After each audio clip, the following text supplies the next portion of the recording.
What you are hearing is the inevitable sound of change happening to this frequency. This glorious 18th day of August in 2020, the year that can officially burn in hell. Man, the plandemic, the scamdemic is fully upon us.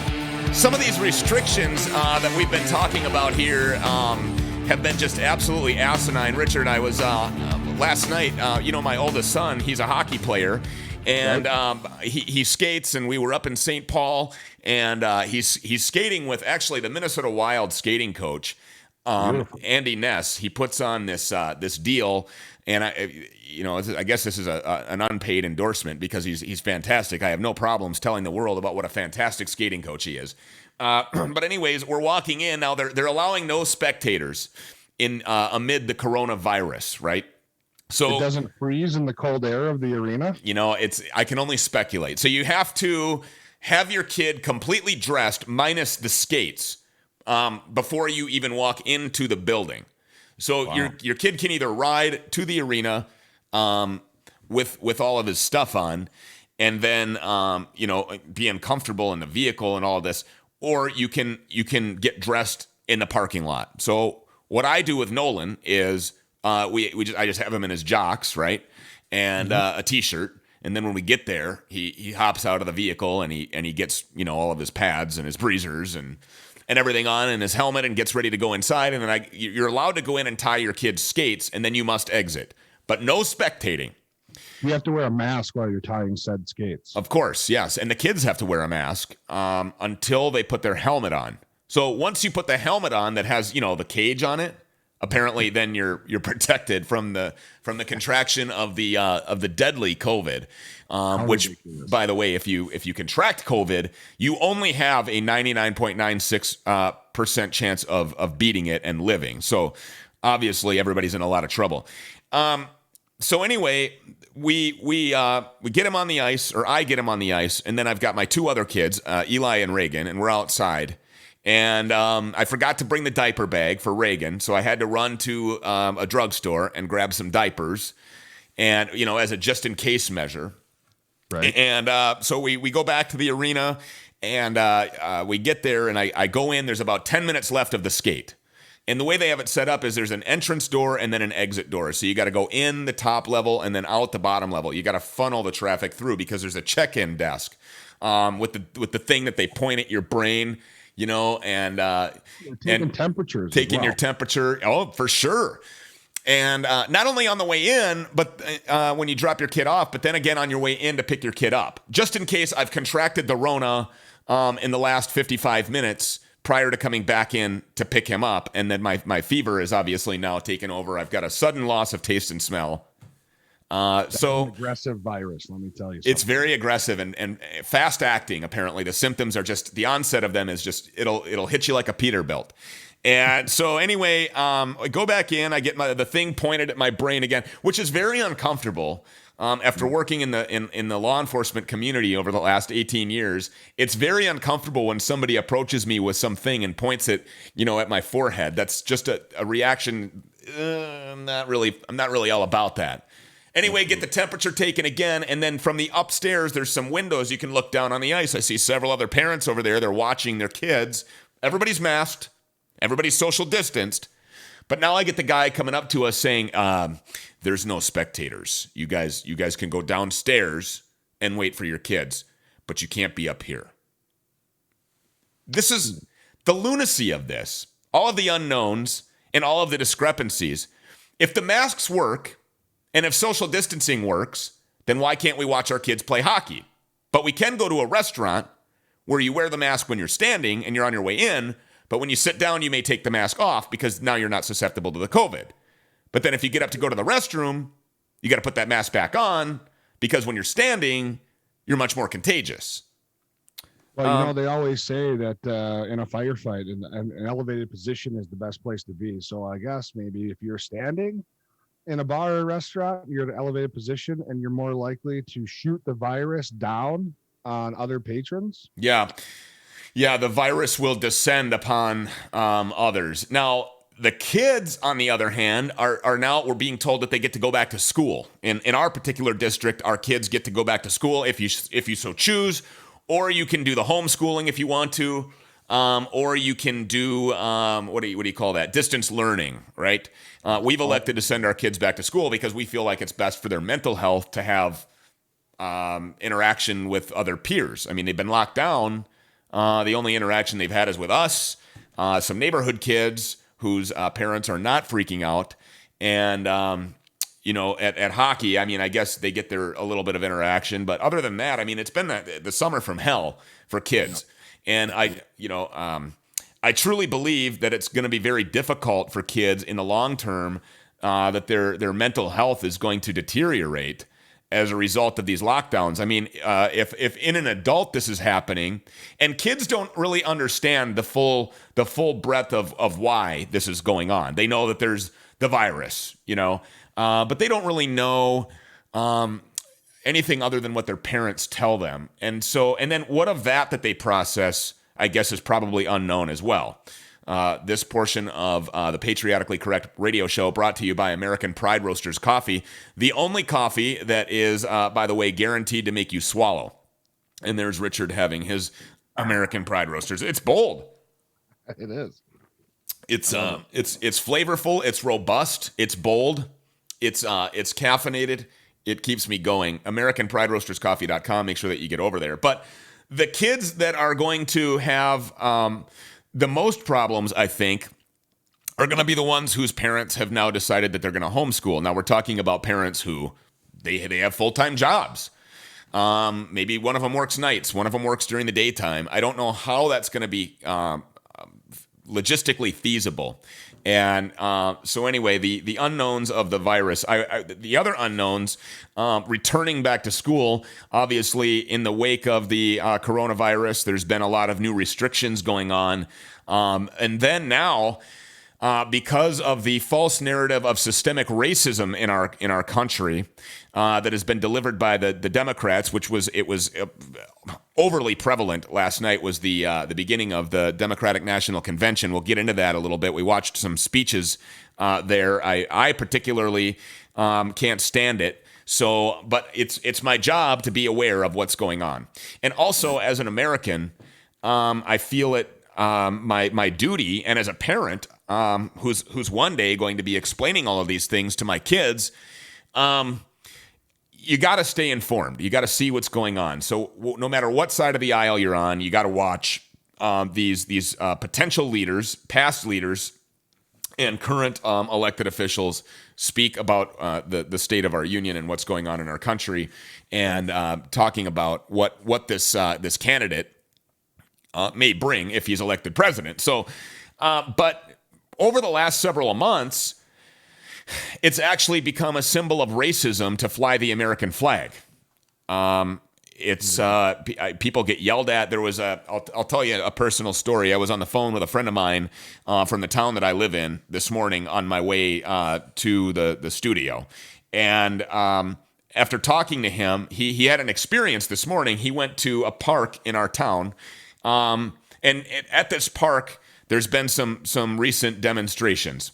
Black Lives Matter has been down there. This has also been the gathering place for a local truck club for several months or years, whatever, going back all the way to when other kids, grown adults were going to school then. What is a truck club? So what the truck club is kids who have, a lot of them are custom built trucks, modified trucks. They're pickup trucks that have, the 36-inch BF Goodrich mutters on them. They're proud of their transmission, their upgraded exhaust, their lift kits. They're kids. They're kids. And, they're young adults, but they're, by all intents and purposes, they're kids. They lack the full development of the frontal lobe, and that's no insult to them, I suppose. I mean, it's part of physiology. It's part of the natural chemistry of our brains. It takes until, I think, males are in their middle 20s to have that fully developed frontal lobe. But they're proud of who they are. They're proud of what they have. They're proud of their American patriotism. They fly the American flag. And then there is a radical guy that represents Black Lives Matter, not represents Black Lives Matter as in the phrase that every black life truly matters, because we all agree with that, but represents the political group Black Lives Matter, which in my opinion is a radical group of terrorists. And he's the spokesperson for the local chapter, if you will, which I don't even believe he's recognized or sanctioned by the political group Black Lives Matter. He's kind of more self-appointed. And he's an idiot. He's a total uneducated idiot. And all he does is incite violence, perpetuates racism, perpetuates divide, uses hate speech, and all of these other things. He goes live on his little Facebook feed where I believe he has all of 2 or 3 followers. And there has been many African-American citizens of this particular town that have spoken out against him, saying, hey, look, dude, you don't speak for me. You're an ignorant asshole, and I don't want you speaking on my behalf. He continues on, though, with his BS position and his rhetoric. And so he has been recently confronting these kids in the truck club because apparently trucks are racist and the American flag is racist. Well, as ridiculous as that notion may sound, and then, of course, in response to him being down there, they're kids. They like the agitation. They like the conflict. They think it's funny, and truthfully, they could probably take the guy physically in an altercation. Also, by the way, the guy is a registered predatory offender. Oh. So I don't even know if it's legal for him to be within that distance of minor children. I think they're 16, 17. I'm sure there are some 18-year-olds there and maybe a couple of older. But probably in violation. Probably in violation. If you're following kids around, you're videotaping them, you're harassing them, and he's still on probation or parole, I would think it would be some sort of a violation of those conditions to be participating in disorderly or harassing conduct of any kind. Clearly, nothing has been done by law enforcement, which is synonymous with law enforcement across the country right now by no fault of their own. The street cops have become essentially useless because of weak and cowardly command staffs, and we're covering that daily on our show, almost ad nauseum, because it's so sickening what's going on with law enforcement in our country.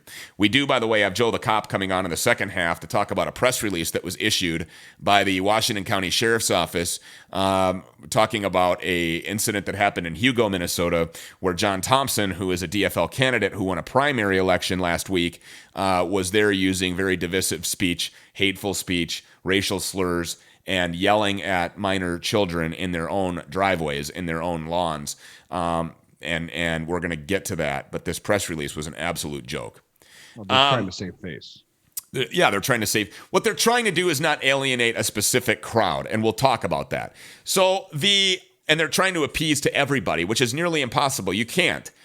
At some point, you have to stop worrying about being politically correct and start worrying about doing what you are there to do, which is take enforcement action. And if you're not cut out to be a police command staff or if you're not cut out to be a leader of police, then get the hell out. Because you're putting citizens at risk and you're putting your cops at risk and at much greater risk than they ever have been before. Because you're allowing for criminal thugs. You're allowing the inmates to rule the jail. And we'll talk about you momentarily. But going back to the flag thing being a racist, a symbol of racism, or a Trump flag being a symbol of racism, brought us to this. And what I'm showing on the screen here is a letter that was sent out to schools of a school district in Minnesota. There is a dress code.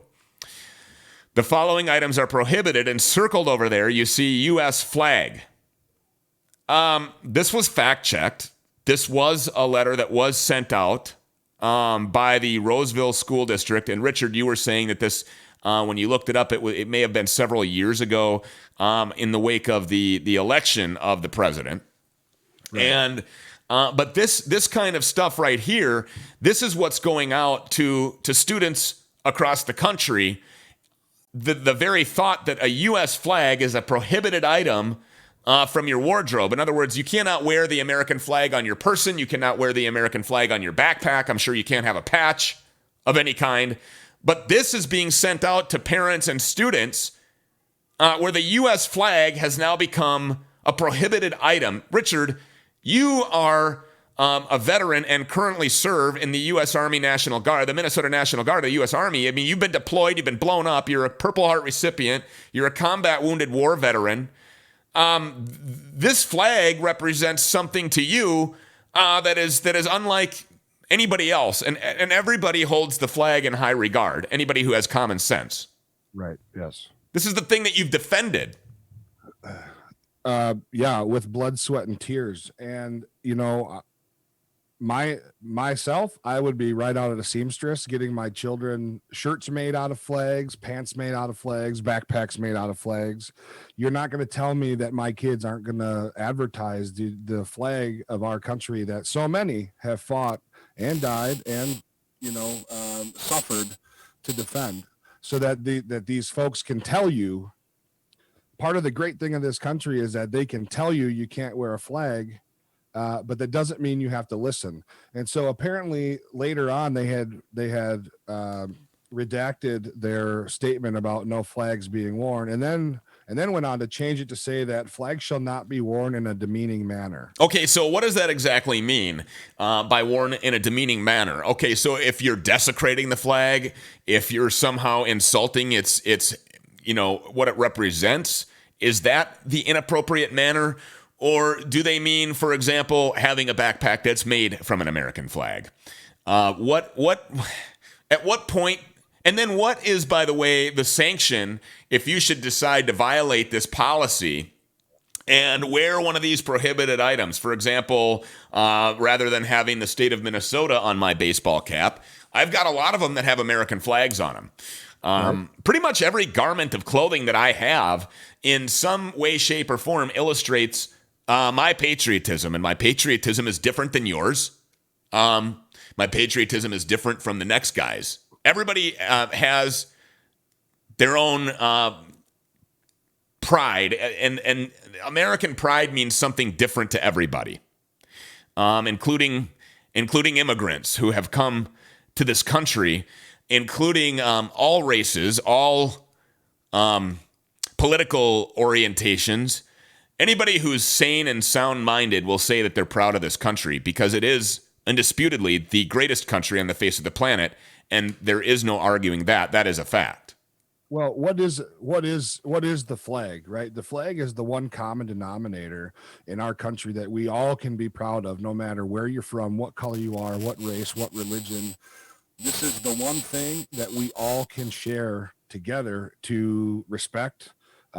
Proudly display it outside of your home, put it on the back of your effing truck while you're advertising your sweet new transmission. So yeah, my kids are going to wear the flag. Right. In fact, I really encourage them to do so. And my son, for all intents and purposes, is a patriot. Everybody in this house is a patriot. In fact, we just got new neighbors across the street the other day, and I was gone, of course, last week. And when my wife texted me that, hey, the new people are moving in, the first thing she said is, before they unpacked a car, a trailer, or even went in the house, the gentleman went to the back of his Honda minivan and got out his flag and put it up before they even went in their brand new home. That's great.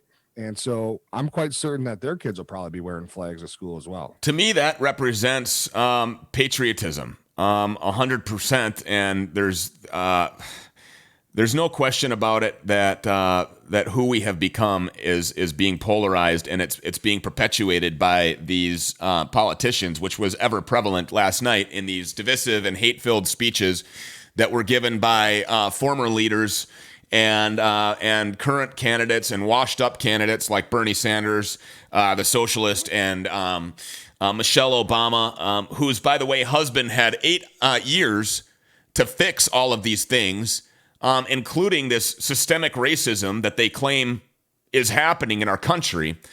And in the first elected black man into the highest office in the world, who was then reelected twice, thereby disproving systemic racism in America and amongst Americans. And remember, she was the one that stood in front of cameras and went on the record saying that for the first time in her adult life, she was proud of her country. and that was because they elected her husband. But who I feel the worst for while all of this racism rhetoric is going on is I feel the worst for black people because they're still being duped. Yes. African Americans have never really broken the bonds of slavery. And that might sound controversial, but don't take my word for it. Look around at every major city across the country that's on fire and burning right now, where things are out of control, like teen pregnancy, unemployment, violence, drug abuse, alcohol addiction, people that are on entitlement programs like welfare and living on the streets, battling homelessness. And this has been going on for decades in these cities. And the one thing that's common amongst every one of these cities is that they are all democratically run. And if you can find a city that I've described in that way that is not run by Democrats, please, I'm on Twitter at Real Stu Peters, or you can find me on anywhere. Just search me, email me, stu@thepcradioshow.com. But let me know if any of these cities are not run by Democrats, and I would be really surprised. Flabbergasted. And black people came really close to coming out of that and out of that slavery over the last 3 years of the Trump presidency. And so now there is this feeling of desperation by these Democrats who have no platform other than a hate for Donald Trump because he's not an establishment person. He's not part of the deep state. He's not one of them. He's not a career politician. He was the human Molotov cocktail that we could legally throw into this system of corruption and blow the whole damn thing up. And we did it. And there isn't a president who can boast higher employment rates for black people, minorities in general. And so more black people, wanted to get out of the ghetto. They want to flee the hood. They want to do better for themselves. And they see the light at the end of the tunnel. And when they see this light at the end of the tunnel, the Democrats, they see the unions are bailing on them. There's a huge walk away movement. If you don't believe me, go check Twitter. The hashtag walk away is trending almost daily on Twitter.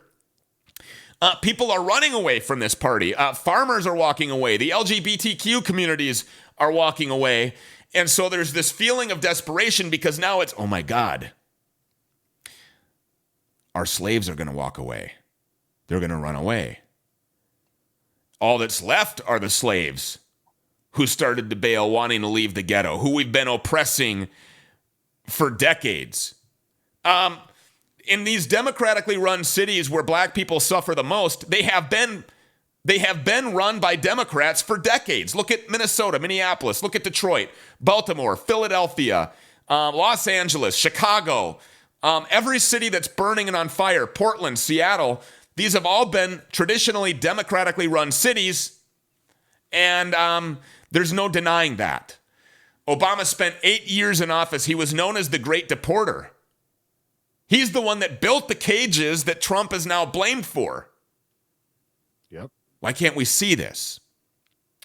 Democrats have always been the party of slavery and racism, and that hasn't changed. That was evident in the speeches that were delivered last night. And I don't know if you saw any of it, but what I saw was the same old empty, divisive, hate-filled messages with no real message of positivity for real solutions for the issues that they deem to be such a problem in our country. Joe Biden has spent 47 years in Washington, and he's now saying he's going to fix it? Where has he been? For 47 years. It's insane that people are buying this. Well, first off, what does it take to fix the problem? I think we can't discuss solutions because then we would be bound by that, talking about that. What does it take to fix it?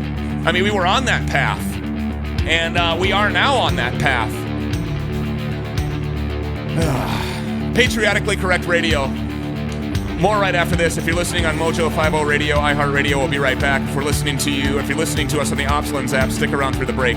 Don't go anywhere. More PC Radio straight ahead. We will force votes. We will not stop. Any Republican senator is part of the cover-up. What the f? Impeachment. This is madness. The PC Radio Show with Stu and Rich. Back in a minute.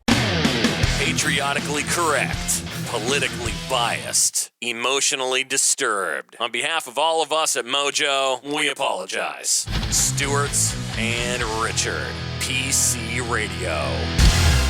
We are going to be talking in this segment to Joe the cop. That's coming up in just a few minutes. We've got Joe Holding. Intern boy says that he's positive that he's on the phone. We're going to see about that. But first, before we talk to Joe the cop about what happened out in Hugo, see, there he goes pushing these buttons again. I hear this feedback, and I'm quite certain that it's being broadcast to our loyal listeners on iHeartRadio, Mojo 50 Radio, and to the great people over on the Opslins app. And we just can't have that with Intern Boy making these mistakes all the time. It's absolutely ridiculous, but not as ridiculous as the notion that you might not be drinking American Pride Roasters coffee. The only coffee that is proven and swears and promises to make you swallow, even if you just have the tip. You can drink that American Pride Roasters coffee while you are online or over the phone having a conversation with the people who are going to make your jeweleristic dreams come true. Johnson Jewelers, I'm lucky because they're located right next to me and I can go in and physically discuss what I want done. But if you are sitting over on the other side of the country, no matter where you are geographically speaking, in North America, South America, or anywhere, internationally, globally, as well as around the world, the people over at Johnson Jewelers can take your vision and turn it into a reality. If you have grandma's pendant, if you have grandma's ruby stone, if it's a diamond, if it's a birthstone from grandpa that you don't know what to do with it, it's shoved away, kept safely in some safety deposit box or under your pillow or even in the underwear drawer, you can't get rid of it because you want to keep grandpa close. But what better way to bring him close than to wear him on your wrist or around your neck or wear grandma's pendant that has been outdated and that you would like cleaned up and put into your own little thing. The great people over at Johnson Jewelers can help you out so you can drink your American Pride Roasters coffee while sending an email over to Karen at Johnson Jewelers, having a phone call with her, going to the website. Just visit Johnson Jewelers, give them a call, make it happen. We're saying that not only because they're paying us for it, but we really do love them. And we've been there and we wear jewelry that has been made by Johnson Jewelers. We're not going to show it off because we don't want to be held at gunpoint and robbed, specifically in the city of Minneapolis, where, by the way, the police department's weak command staff has sent a letter to the citizens there saying that if you do get held up, that you should just give up your things. Don't stand up to them. As a matter of fact, hold your cell phone and all of your jewelry in one hand so that you can give it to them rather quickly, because that's what we have to do here. There's no more enforcement action being taken, which is synonymous with no enforcement action being taken out in Hugo, Minnesota, where there was an unlawful gathering on Saturday outside of the home of Minneapolis Lieutenant Bob Kroll. He's a 31-and-a-half-year veteran of that police department in Minneapolis. He's also served our country as a U.S. Army reservist for over 20 years, nobly. He's retired from the reserves, but had a distinguished career there with the U.S. Army and courageously, bravely, and with honor served our country in so many different ways, continues to serve as a lieutenant with the police department and as the president of the Minneapolis Police Federation. He's the union boss over there. Well, these people blame Kroll for Chauvin still having his job, which nothing could be further from the truth. Chauvin has never even needed union representation. He's never needed Bob Kroll or the union or the Federation to arbitrate on his behalf because no complaints against Chauvin in his 20-plus year career with the Minneapolis Police Department have ever been substantiated. However, they don't believe that because that's what they're being told. So the political group, the group of terrorists, Black Lives Matter, up there in Hugo, Minnesota, outside of the residence of Bob Kroll, everything seems to be going pretty peacefully until this guy right here on the right gets a hold of the microphone. That guy on the right is John Thompson. He just won a primary in the state of Minnesota for a district that would represent nearly half of the east side of the city of St. Paul, the state of Minnesota House of Representatives. The guy on the left there, no secret, that is the communist. That's Tim Walz, the governor, by far one of the worst governors in the history. This is the guy who has continued to prolong and extend his unilateral authority to make decisions on our behalf as far as masking is concerned, and taking away our individual liberties and more freedoms every single day. Because as we know, no Democrat will ever support legislation or introduce legislation that has anything to do with less control. They will always have more power and control. So the racist on the right here is the guy who grabbed a hold of the microphone and started delivering this hate-filled, divisive speech up in Hugo, Minnesota, where there were children present in their driveways, and they were called racists.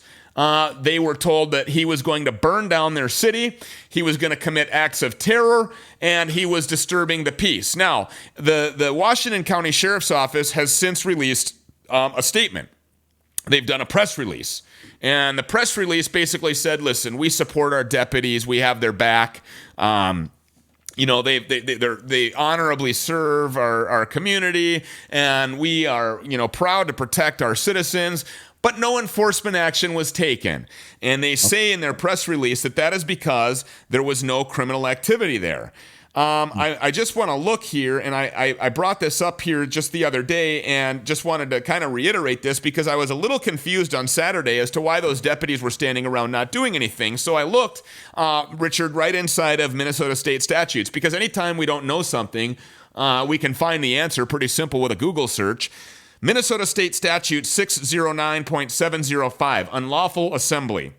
When 3 or more persons assemble, did we have that there? I'm quite certain, yes. Okay, 3 or more persons were assembled there, right? And a key band and speakers and a whole setup. Okay.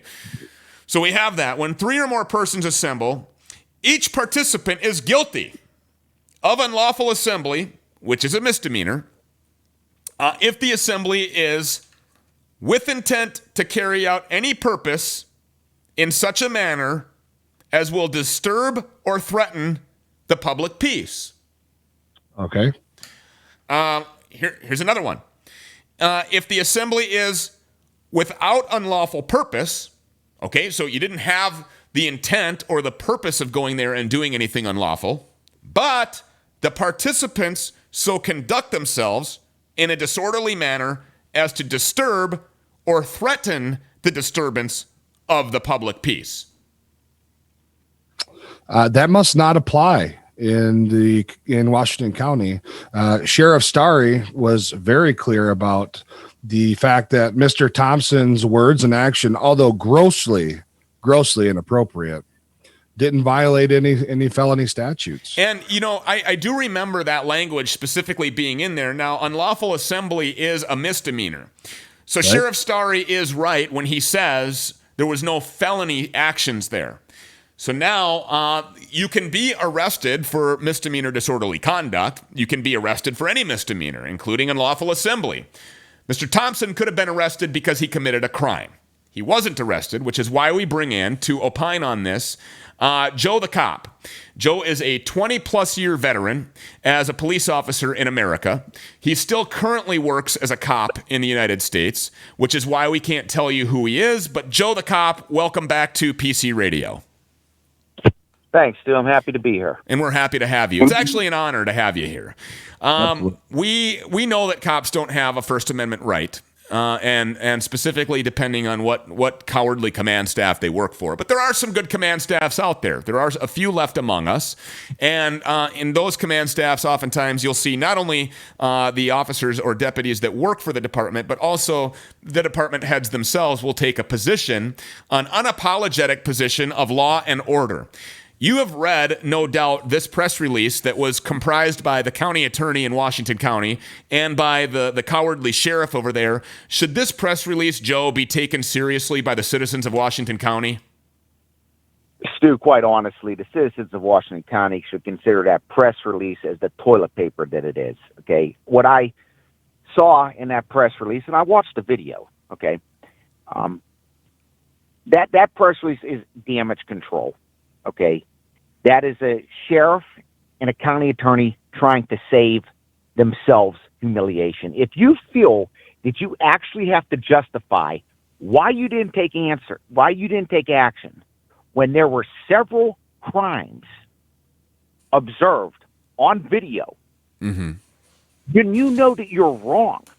You know that you are wrong for not taking the action. You've put your deputies in a completely demoralizing position, right? Those people needed to be dispersed. They need to be told it's an unlawful assembly and you will disperse. And if not, well, then you take action to disperse them. You make physical arrest. You use the force that becomes necessary to do so. This was not a. They're saying there wasn't crimes there. Is that what they're saying? They're saying that there was no felony crimes committed. They didn't, and the reason why they specifically stated that is because they know that there were misdemeanor crimes committed, and that's why they have to say that. Well, then those are crimes committed in their presence. We still arrest for misdemeanors. We still arrest for summary offenses. Walking up to Bob Kroll's driveway, in his driveway, and posting flyers or whatever it was they were posting there, okay, that's a crime. Now, why wasn't action taken there? Because it's a command staff full of cowards. And in so existing in that cowardly manner, they've made their own deputies look like cowards. Now, I wanted to touch on this here if I can. If I'm Bob Kroll and I'm in my home, and I know Bob wasn't, right? And if I'm Bob Kroll and I have a family, and I know Bob Kroll does, the police are standing there, or the sheriffs in this case, are standing there, and nothing is being done.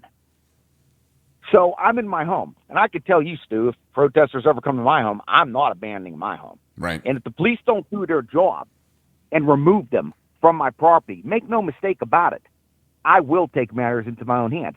Now, as we've seen with the trend, okay, because we saw this in St. Louis recently, if the homeowners take matters into their own hands because the police aren't doing their job, what does this mean? Does this mean you're going to come arrest me now? That seems to be the trend. Well, guess what? If you just put me in a position where I had to defend my property because you weren't doing your job, in a sense, I had to do your job for you. You think you're going to take action against me? No. Now you're putting me in a position where I'm really going to have no choice but to resist you. Right. As the police. This is what we've created.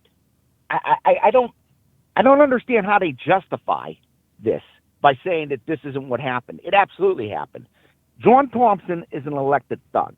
He brought thugs with him. Well, he hasn't been elected yet, but he did. He was elected in the primary. I mean, he won a primary. Now, I will give the citizens of St. Paul this, and a little bit of latitude will be afforded to them by this radio program because they did do that prior to this display.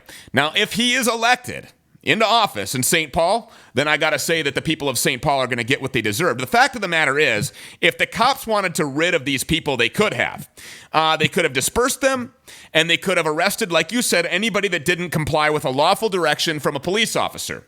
Obstruction, etc. The fact is, they didn't, and they didn't because the command staff is a group of cowards that is bowing to this political terrorist group called Black Lives Matter. To that, you say what?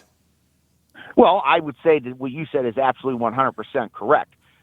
People say, well, you shouldn't say Black Lives Matter as a terrorist group. Their actions, while you can't maybe classify them as a terrorist group, through the FBI criteria, their actions are that of domestic terror. Going to people's homes to try to intimidate them, that is, in a sense, terrorism. Whether we have that federal classification or not, that's what it is. If the police aren't going to do their job, then why show up at all? I'll just handle it myself. That's the position you're putting homeowners in right now. I don't. Well, yeah. Joe, it's almost like the police have not given. For example, Bob Kroll. He doesn't deserve police service. He doesn't deserve to be have a peaceful dwelling. His neighbors certainly don't deserve to deal with all this BS in their neighborhood. And like you said, the police left him no choice. They would leave you no choice if these people showed up on your lawn. Why is it Correct. that the thugs are afforded the protection and the First Amendment rights and all this other stuff and Second Amendment suffering? don't get any of that. Well, Richard, I'll answer that. Used to be when these protests were happening, after Ferguson, it was they were sort of like bystanders, they were just watching it because they were told to watch it. But now what I'm seeing is, and you just made this point, the protesters have a First Amendment right to break the law. Well, that's a non-existent right. Now, look at the couple in St. Louis. They defended their home. For all intents and purposes, those people were in their driveway. That was a private community. Yeah. So now when the police come up to serve a search warrant, they're not just being bystanders. Now they're actually being criminal collaborators. Mm-hmm. And now we're going to be in a position where people feel, and I don't even like even thinking this, but now we're going to be in a position where people feel they're going to have to resist the police just to be able to remain in their homes, like Bob Kroll, for everything the man has done for police officers. Yeah, everything that he's done for cops. And this is how you treat them? Yeah. This is how you treat them? Bob Kroll is not afraid of any thugs on his lawn, but he had a family to think of. Right. I mean, this is, like you say, it's only going one way. And the other thing is too, Joe, is that you're right. In a physical sense, Bob Kroll probably is not afraid of John Thompson or any of his criminal collaborators out there on the street. No. But what he might be afraid of is the backlash that happens, because once Bob Kroll goes out there, you got to believe that situation is going to escalate. If Bob Kroll goes out there and shows his face to Thompson or confronts Thompson, this is going to escalate into probably a physical altercation that Kroll is not able to escape without using violence to defend himself. And in that case, he would be putting himself in a position to lose his job. And I think that is, or even go to jail, because everybody knows that even in the most justifiable use of force situations where an officer defends himself, he has to face the threat of criminal prosecution in today's America. And that's bullshit. Yeah, and this is what I'm saying. I'm not second guessing Bob Kroll at all. Everybody has their own situation, okay, that they have to concern themselves with. I know what my bottom line is. It's either you go out and meet it now, or they can come back anytime they want, because the police have just shown that they will. The police have just shown that they will come to the call and stand around, and you know what they'll do? They'll call more officers to stand around and do absolutely nothing. Like this press release here, we stand by our deputies. You stand by them for what? Doing nothing? They followed your direction to do nothing. So at some point, Stu, we have to draw as homeowners. The hell with just being police. As homeowners, we have to draw the line. If you are in my driveway, I'm going to confront you, and I am going to be armed. And if you escalate beyond that point, I'm going to do what I have to do to defend myself. Right. And if the police show up then to put me under criminal scrutiny, they've just become conspirators. Yes, they because have. They didn't stop it. You know what, Stu? They can get away with not stopping it because the courts long ago ruled in Warren versus D.C., okay? I believe it was 1981 they ruled that the police have no legal duty to protect an individual. Yeah, so that's right. In a sense, we are on our own as the homeowners. That's just astonishing to me. How did we get there? How did we get from a country that will defend our families and our property at all costs to all of a sudden having to just essentially, in a way, just lay down and give it to some thugs who think they deserve it? Rich, at some point, a stand is going to have to be taken, I think. And then once that happens, I think you're going to see it spread like wildfire, because it's just, this is the point. Do you let them do it today? If you let them do it today, they're going to come back anytime they want. We now know the police are useless. I don't like saying that as a 23-year police veteran who's still working, but I have to be pragmatic. I have to be realistic. It's really sad because, for a lot of kids, the police are their heroes. And for sane and sensible people, the police are doing a job that is very noble. very honorable, very dangerous, and it's a job that nobody in their right mind would ever sign up to do unless they had an undying calling to serve. And I don't know about this, but I'm going to speculate, Joe, that there has never been an instance in which you respond to a call where there is a victim involved who has either been victimized or is about to be victimized, and where you stop to look at the victim and the color of their skin to determine whether or not you're going to provide police service. I will guarantee you that you have probably, well, I can't guarantee, you'll have to tell me, but I'm going to speculate that you've never stopped before determining whether or not you're going to provide police service and asked, who does this person intend to vote for on November 3rd in the general presidential election? Am I right or wrong? No, of course not. I can't. I mean, long before I became a police officer, I was raised with the values that you treat everybody the same. Mm-hmm. Okay, and that do we even have to have this discussion?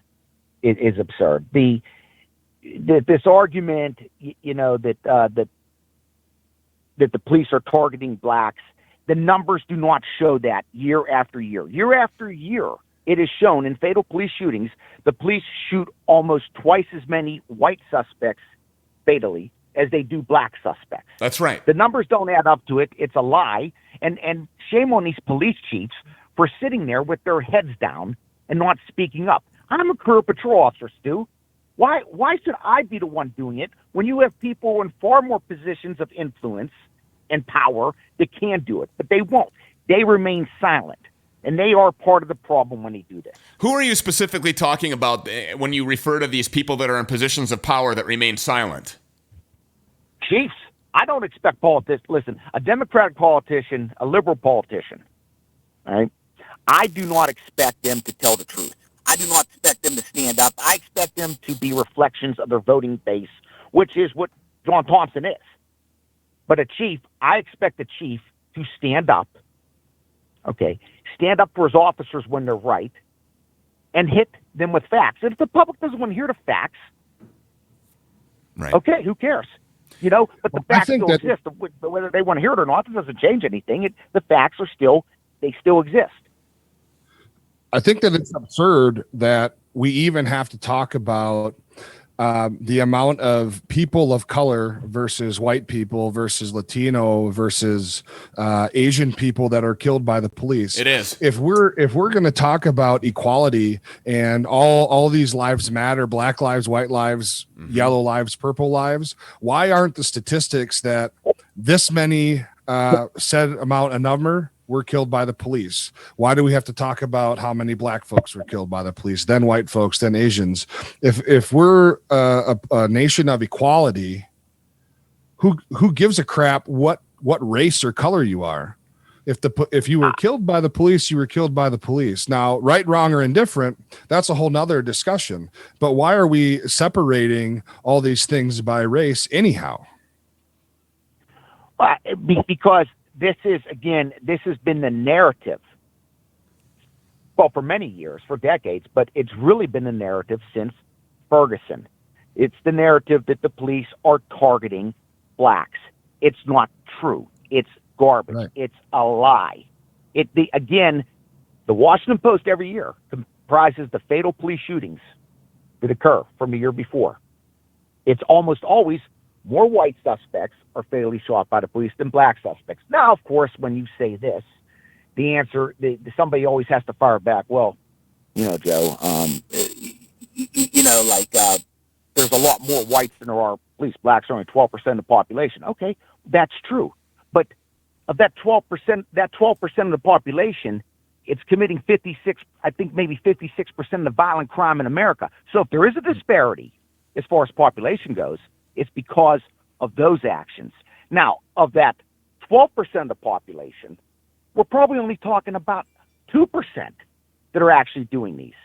So it's really a minority of a minority that's ruining it for everybody else. And the other thing too is, why do I sound like an echo chamber, and why do I feel like I'm repeating this nonsensical fact about how Black Lives Matter is just gone when it comes to black on black crime? I mean, let's talk about the kids that are being killed in Chicago and the kids that are dying on the streets of Minneapolis and Baltimore and every other democratically run city across the country, which further substantiates my point that African Americans are still being duped and that they've never broken the bonds of slavery because these Democrats who have entrapped them and kept the proverbial boot on their neck, okay, for years and years and promised them that they would keep them safe. And they've like animals in cages, they have entrapped them into believing that the only way that they will ever prosper or be anything special or do better is if they rely on the government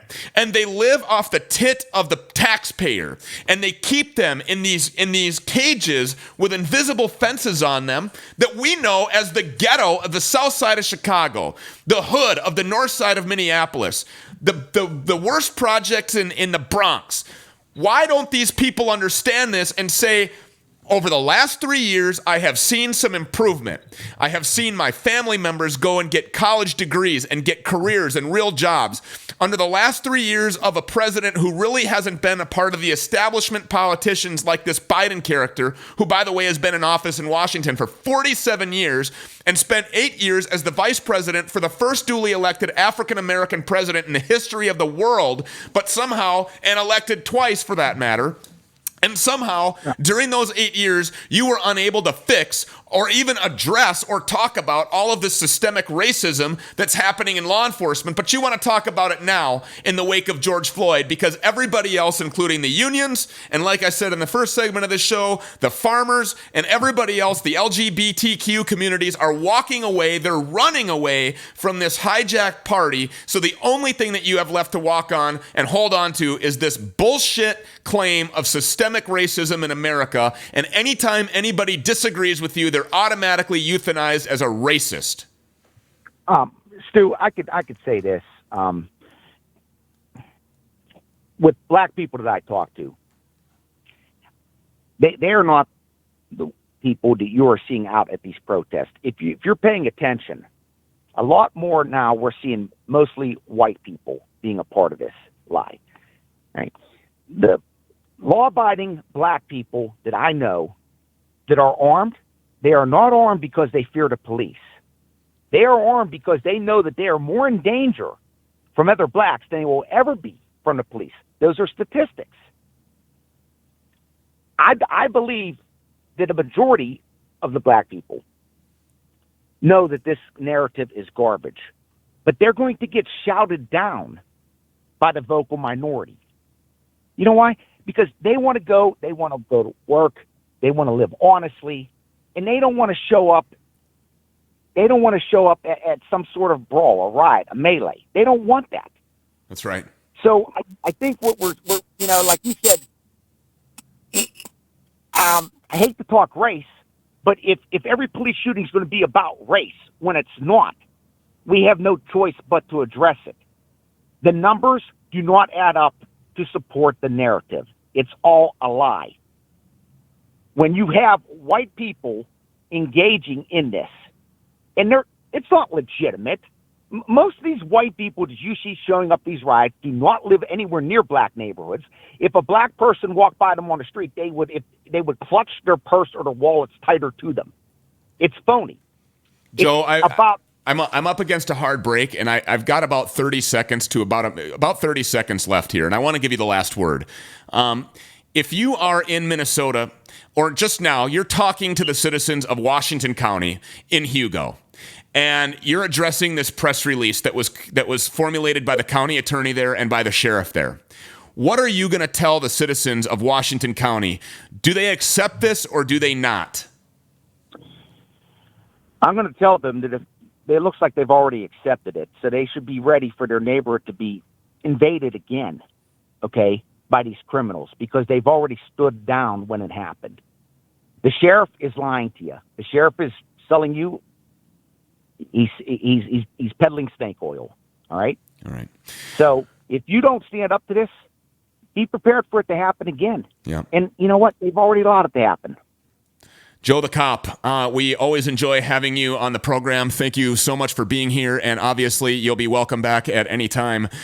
This has been the Patriotically Correct radio show for Richard Leonard over there. You can say something, buddy. Have a great day. All right. For Richard Leonard over there, my name is Stu Peters, and we will see you back here tomorrow on PC Radio. Wow, that was loud, intern boy. See you tomorrow.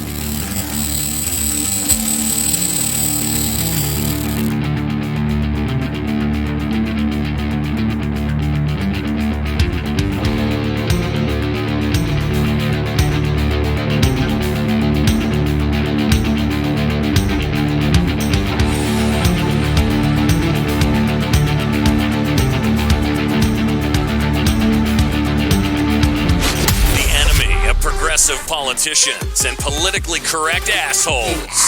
PC Radio worldwide at thepcradioshow.com.